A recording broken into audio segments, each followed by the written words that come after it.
En termes de technologie, de digitalisation, en un an, on a fait sûrement ce qu'on aurait fait en 5 ou 10 ans. Pourquoi accepter cette croissance touristique puisque moi, je n'en profite pas. Pire, j'en pâtis. Notre vision, c'était plutôt pas trop hyper personnalisé et laisser ce choix au consommateur final.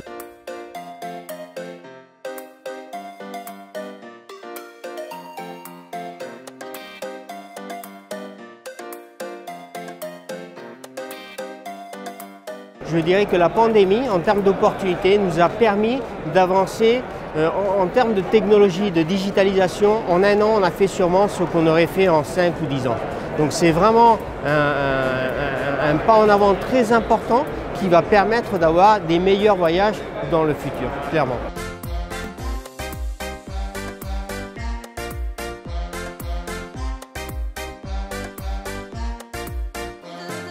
On a eu une prise de conscience. On s'est rendu compte que le modèle de croissance tel qu'il était pré-Covid n'était pas un modèle durable. On sait qu'il y a de gros problèmes je dirais, de société liés à la croissance rapide du tourisme. Tout le monde a entendu parler de ces problématiques de surtourisme, les tensions sociales que ça peut générer, la distribution inégale, je dirais, des revenus liés au tourisme, qui fait qu'on a une partie de la population, notamment la population locale, qui se dit pourquoi accepter cette croissance touristique puisque moi, je n'en profite pas. Pire, moi, j'en pâtis. Donc, je pense que beaucoup de destinations se sont dit si on veut changer ce modèle de croissance, il va nous falloir des données. Ce ne sont pas les données qui vont vous apporter la réponse dès le départ. Ces données, elles vont vous aider à mieux comprendre le problème, mieux identifier les profils de visiteurs qui posent problème, les profils de visiteurs qui, eux, vont apporter quelque chose à la destination. Il faut faire des choix parce que la croissance incontrôlée, comme on vient de le voir, c'est une croissance qui pose problème.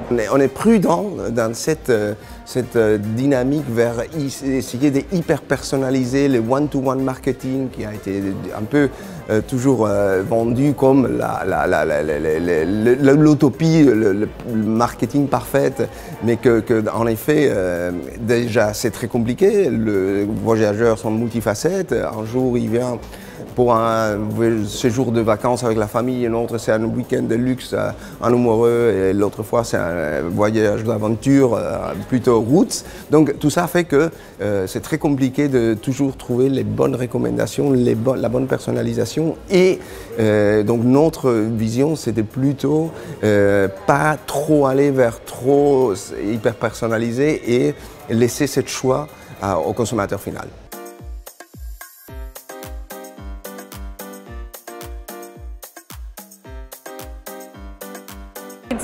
It's a leading country worldwide in terms of tourism, in terms of innovation, in terms of all the value chain of the tourism industry.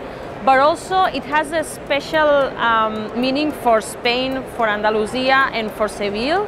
Since after the pandemic, it's one of the most important inbound of tourists in Spain. But also as a neighbor country, we wanted to give them voice and to share strategies and bridges about how can we send people, tourists from Spain to France and the other way around as it's happening already. Je pense que ça c'est un des grands intérêts effectivement d'être dans une délégation, c'est de pouvoir discuter avec les différents dirigeants présents ici, de partager des idées, de s'enrichir des idées, de confronter également nos avis sur un certain nombre d'enjeux.